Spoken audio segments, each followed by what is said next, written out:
रुको, कुछ मत कहो, सिर्फ सुनो, क्योंकि ये वो सच है जो तुम्हारी पूरी जिंदगी की शक्ल बदल देगा। तुमने बहुत बार दिल से चाहा होगा किसी को, किसी रिश्ते को, किसी सपने को, पर कभी पूछा खुद से, उसने तुझे दिल से चाहा या सिर्फ इस्तेमाल किया? कभी किसी के लिए सब कुछ लुटा दिया और बदले में क्या मिला? धोखा, उपेक्षा, या फिर वो सन्नाटा जो आत्मा तक को चीर जाता है? अब रुको, क्योंकि अब तुम दिल से नहीं, दिमाग से सुनोगे।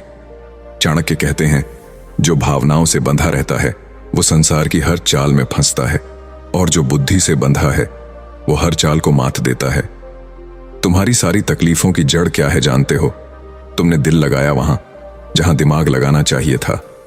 अब जरा सोचो, तुम्हें कोई मुस्कुरा कर देखे और कहे, तू तो मेरा अपना है, और फिर जब तू टूटता है तो वही सबसे पहले मुंह मोड़कर चला जाता है। क्यों? क्योंकि वो खेल रहा था और तू निभा रहा था। वो दिमाग से चला और तू दिल से डूब गया। अब वक्त है तुझे चाणक्य की वो नीति सुनाने का जो तेरे भीतर का बच्चा नहीं, तेरे भीतर का सम्राट जगा देगी। चाणक्य ने कहा था, जिसने युद्ध में भावनाओं को स्थान दिया वो बिना खड्ग उठाए हार गया। इसलिए अगर तू चाहता है कि अब कोई तुझे तोड़े नहीं, तो याद रख, अब कोई भी रिश्ता, कोई भी वादा दिल से नहीं निभेगा, दिमाग से तोला जाएगा। इस वीडियो में आज हम एक ऐसी रहस्यमयी नीति पर बात करने वाले हैं जिसे जानकर तुम रिश्तों को परखना सीखोगे, धोखेबाजों की मुस्कान के पीछे छुपा झर पहचानोगे, और सबसे जरूरी, अपने टूटते हुए आत्मसम्मान को फिर से ताज बनाकर पहनोगे। क्योंकि ये चाणक्य नीति है, ये कोई लोरी नहीं जो सुलाए, ये तो एक युद्ध घोष है जो तुम्हें भीतर से झकझोर कर कहे, अब उठ और सोच से जीना सीख। अगर तुम इस वीडियो को अभी छोड़ दोगे तो यकीन मानो कल फिर वही चक्र चलेगा। फिर कोई तुझे अपना कहकर इस्तेमाल करेगा, फिर तू टूटेगा और फिर रात को अकेला छत की तरफ देखेगा। पर अगर आज इस वीडियो के अंत तक साथ रहा तो जो सीख मिलेगी वो सिर्फ चाणक्य की नहीं, तेरे जीवन की सबसे बड़ी ताकत बन जाएगी। अब खेल शुरू होता है और इस बार तुझसे कोई नहीं जीतेगा, क्योंकि तू सीखा है चाणक्य से। दिमाग से खेलो, दिल से नहीं। चैप्टर 1, चुप रहो, जीत जाओ। चाणक्य की सबसे घातक नीति। तुम सोचते हो, अगर मैं चुप रहूं तो लोग मुझे कमजोर समझेंगे, पर क्या तुम जानते हो, इतिहास में सबसे ताकतवर निर्णय मौन में लिए गए हैं। किसी के सामने जवाब नहीं देना, हर बहस में न कूदना, हर अपमान का तात्कालिक जवाब न देना, यह कमजोरी नहीं, समझदारी की ऊंची उड़ान है। चाणक्य को गद्दी से निकाला गया था, उसे अपमानित किया गया, राज्य से बाहर कर दिया गया, लेकिन उसने कोई प्रतिक्रिया नहीं दी, कोई क्रोध नहीं, कोई प्रतिशोध नहीं, सिर्फ एक मौन जिसके पीछे एक महायोजना पल रही थी। और फिर कुछ वर्षों में वो वापस लौटा, मगध का राज बदलकर। अब सोचो, अगर उस दिन चाणक्य ने पलट कर जवाब दिया होता तो वो भीड़ का हिस्सा बन जाता, पर उसने भीतर जवाब तैयार किया और वक्त आने पर ऐसा प्रहार किया कि शत्रु अस्तित्व तक खो बैठा। क्यों चुप रहना ताकत है? चाणक्य कहते हैं, मौनम सर्वार्थ साधनम, यानी मौन सब साधनों का राजा है। जब तुम चुप रहते हो, 1, लोग तुम्हारी गहराई नहीं नाप पाते। 2, विरोधी भ्रम में रहता है ये सोचकर कि तुम क्या सोच रहे हो। 3, तुम अपनी ऊर्जा बर्बाद नहीं करते और हर शब्द से पहले सोचते हो। हर जगह बोलने वाला जल्दी हारता है। दुनिया में सबसे ज्यादा धोखा उन लोगों को मिलता है जो हर चीज खुलकर बोल देते हैं। मुझे ये पसंद है, मैं उससे नफरत करता हूं। मेरा सपना यह है, जब तुम हर चीज बाहर रखते हो तो लोग तुम्हारे सपनों को भी अपने फायदे में बदलने लगते हैं। चाणक्य नीति कहती है, जो अपनी इच्छा और योजना सबको बता दे वो कभी सफल नहीं होता। चुप रहो, जब सामने वाला चीख रहा हो, जब कोई तुम्हारे ऊपर चिल्ला रहा हो, तुम्हें नीचा दिखा रहा हो, अपशब्द कह रहा हो, तो उसका उद्देश्य है तुम्हें तुम्हारी स्थिति से गिराना। वो चाहता है कि तुम भी चीखो, बहस करो और अपनी ऊर्जा खो दो। पर जब तुम चुप रहते हो तब तुम न केवल उसकी चाल नाकाम कर देते हो, बल्कि लोगों के मन में अपनी गंभीरता बैठा देते हो।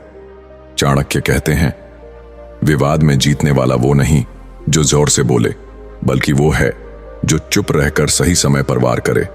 चुप रहो जब तुम्हारा समय खराब हो, जब सब कुछ टूट रहा हो, हर कोई तुम्हें दोष दे रहा हो, तो चुप रहना सबसे बड़ा हथियार है। क्योंकि समय के साथ 1 सच खुद सामने आता है, 2 झूठे लोग खुद गिरते हैं, 3 और तुम्हारा मौन एक दिन गरज बनकर टूटता है। यही चाणक्य का मूल मंत्र था।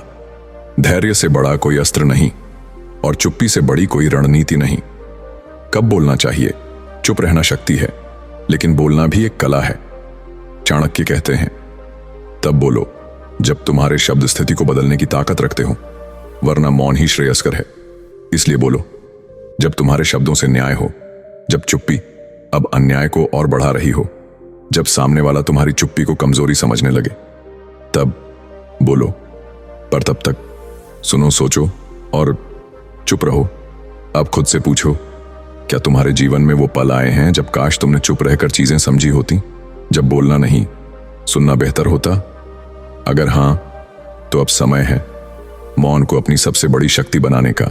चैप्टर 2 धोखेबाज की पहचान। जिसे तुम अपना समझते हो वो तुम्हें तोड़ने का सबसे आसान रास्ता जानता है।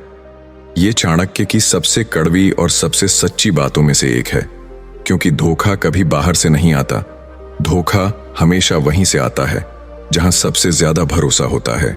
चाणक्य कहते हैं, शत्रु से ज्यादा खतरनाक वह मित्र है जो सामने मुस्कुराता है और भीतर से जलता है। ध्यान दो, अगर कोई तुमसे ज्यादा मीठा बोले, हर बात पर हां करे, तुम्हारे हर विचार की तारीफ करे और हर बार तुम्हें अपना कहे, तो संभल जाना, क्योंकि हो सकता है वो असली नहीं, वो रणनीतिक हो। धोखेबाज की सबसे पहली पहचान यही होती है। वो तुम्हारे दिल में बैठता है, लेकिन नीयत उसकी जेब में बैठी होती है। तुम उसे रिश्ते में देख रहे हो, वो तुम्हें मौके की तरह देख रहा होता है। तुम उसकी हर बात पर भरोसा करते हो और वो तुम्हारी हर बात को नोट कर रहा होता है, कमजोरियां, डर, उम्मीदें, सब कुछ। और फिर एक दिन वो वार करता है, वो नहीं जहां तुम मजबूत हो, बल्कि वहां जहां तुम सबसे ज्यादा मासूम हो। एक बार किसी शिष्य ने चाणक्य से पूछा, गुरुदेव, हम सच्चे और झूठे दोस्तों में फर्क कैसे करें? चाणक्य मुस्कुराए नहीं, गंभीर होकर बोले, जो व्यक्ति तुम्हारी अनुपस्थिति में भी तुम्हारी बात करे वही मित्र है, बाकी सब अवसरवादी हैं। आज तुम्हारे आसपास कितने ऐसे लोग हैं जो तुम्हारे पीठ पीछे भी तुम्हें सही बताते हैं? सोचो, शायद नाम गिनते वक्त उंगलियां भी कम पड़ जाएं। धोखेबाज का दूसरा संकेत यह है, वो तुम्हारी तरक्की से चुप हो जाता है। तुम खुश हो, वो ओके कहकर आगे बढ़ जाता है। तुम गिरो तो अंदर ही अंदर संतुष्ट होता है। वो दोस्त नहीं होता, वो तो एक ऐसा शिकारी होता है जो जंगल में नहीं, तुम्हारे घर में रहता है।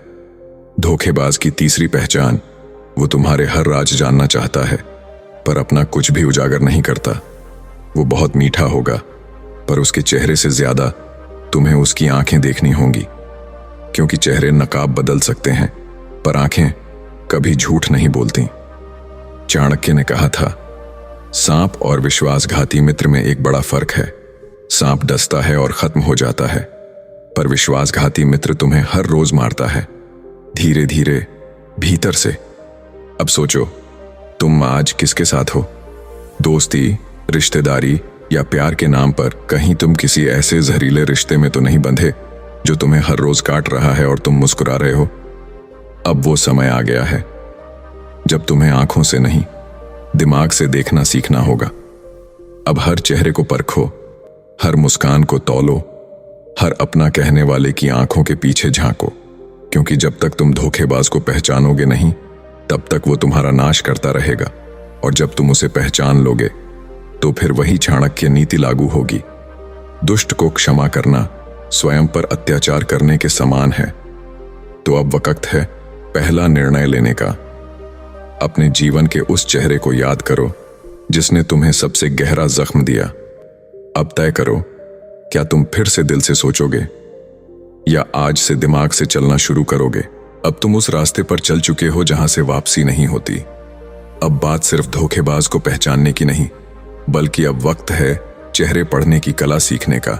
वो कला जो चाणक्य को बाकियों से अलग बनाती थी, वो नजर जो आदमी के चेहरे से उसका पूरा भविष्य पढ़ लेती थी। तो अब प्रस्तुत है अगला अध्याय, इतना धारदार कि तुम हर नकाब को पहचान सको। चैप्टर 3, चेहरे पढ़ना सीखो। चाणक्य जैसी दृष्टि। एक बार मगध दरबार में एक दरबारी आया, साफ कपड़े, मधुर मुस्कान, सिर झुका हुआ। सबको लगा कि यह बेहद विनम्र, भला और सच्चा आदमी है। पर चाणक्य ने उसे सिर्फ एक बार देखा और सम्राट से कहा, इस आदमी को सत्ता से दूर रखिए, क्योंकि इसकी मुस्कान में वफादारी नहीं, एक बहुत बड़ी चाल छुपी है। कुछ महीनों बाद वही व्यक्ति दरबार को तोड़ने की साजिश में पकड़ा गया। अब सवाल यह है, चाणक्य ने कैसे पहचान लिया? क्या उसके पास कोई जादू था? नहीं, उसके पास थी चेहरे पढ़ने की कला। चाणक्य कहते थे, आदमी के चेहरे पर उसके मन की छाया होती है, उसकी आंखें उसके अंदर छुपे राज की पहली खिड़की होती हैं। अब तुम भी वो कला सीख सकते हो, और अगर सीखी तो कोई तुम्हें धोखा नहीं दे पाएगा। चेहरा। 1, जरूरतमंद नहीं, योजनाकार ऐसे लोग हमेशा मिलनसार दिखते हैं, हर बात में भाई, दोस्त, दिल से बोलते हैं। पर गौर से देखो, उनकी बातों में एक अजीब सी जल्दी होती है। वो चाहते हैं कि तुम जल्दी से उनके करीब आ जाओ, क्योंकि उनके पास कोई योजना होती है जिसमें तुम एक सीढ़ी बन सकते हो। चाणक्य कहते थे, जो जल्दी घुलता है वो अक्सर तुम्हें जल्दी भूलने के लिए आया होता है। चेहरा 2, विनम्र नहीं, भयभीत कुछ चेहरे हमेशा सिर झुकाकर बोलते हैं, आंखें नहीं मिलाते, धीमे मुस्कुराते हैं। तुम सोचते हो कितना सच्चा इंसान है, पर असल में वो अपने अपराध या झूठ से डरता है। चाणक्य नीति कहती है, जिसकी नजरें स्थिर नहीं, उसका मन भी स्थिर नहीं होता। अगर कोई बार बार आंखें चुराए तो समझ लो कुछ छुपा रहा है।